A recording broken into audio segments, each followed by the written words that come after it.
Patterns. We're dealing with patterns in this lesson.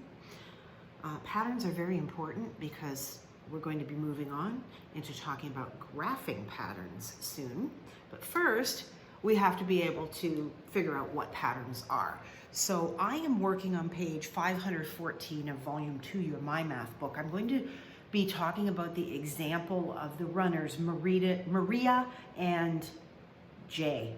I don't even know what that name is. Don't waste your time on names where you don't know. I just use the first initial. No disrespect intended. I don't even know.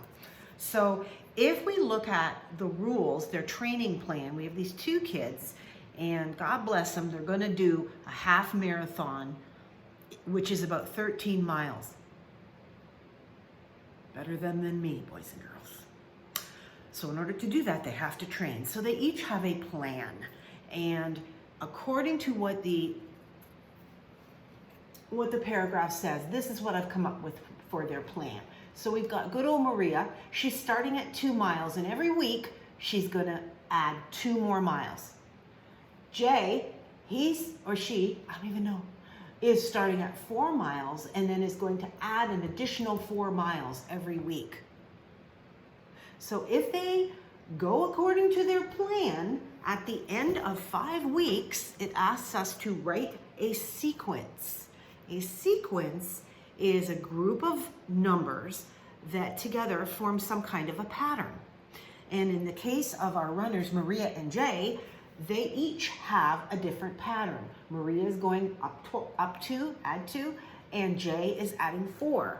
So a sequence is a series of numbers, and each of the numbers within the sequence is called a term. Here's what that looks like. So we have 5 different weeks. So along the top here, I've shown my 5 weeks, and then there's Maria. Now, she started out with 2 miles, and every week she added 2 miles. So this is Maria's sequence. Each of these numbers represents a term in that sequence. And you can see we have a pattern here. You could say this pattern is +2, or you could say it is ×2, because they are the same thing. Good old Jay, though, he or she starts at 4 and adds 4. So here is Jay's sequence, and each one of these are a term in the sequence of this pattern. And you would look at this and say, well, the rule would be +4. So that's the pattern. So your practice today is going to be on page 515, where they give you a variety of sequences, and they ask you to come up with 2 things. First, identify the pattern. Then continue the sequence for 3 additional terms. So that's 2 things you have to do for each question. Don't forget that. So how do you find out the pattern?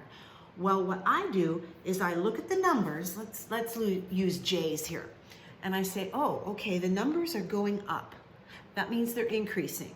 What operations do we have in math that generally increase numbers? We have addition and we have multiplication.